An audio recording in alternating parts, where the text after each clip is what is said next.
Tout ce qu'il faut savoir de l'actualité économique en 120 secondes, montre en main.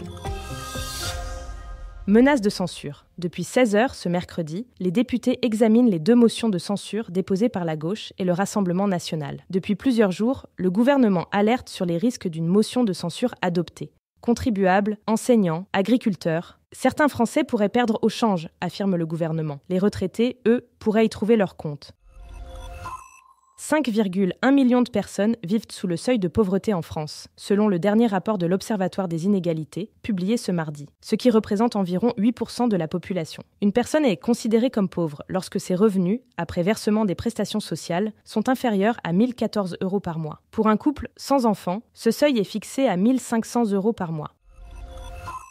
Les fonctionnaires dans la rue. Plusieurs syndicats ont appelé les agents à la grève ce jeudi 5 décembre. Ils dénoncent un mépris croissant de l'exécutif à leur égard. Capital a interrogé Pascal Kessler, de la Fédération autonome de la fonction publique. Rémunération, délai de carence. Le syndicaliste nous décrypte les raisons de cette colère.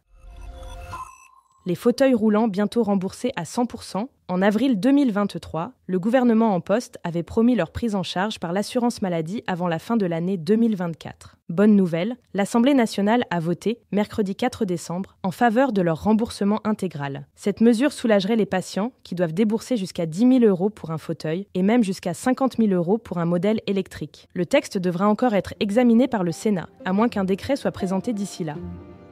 Ce podcast a été écrit par les journalistes de Capital et mis en voix par une intelligence artificielle. N'hésitez pas à vous abonner sur votre plateforme habituelle pour écouter chaque épisode dès sa sortie.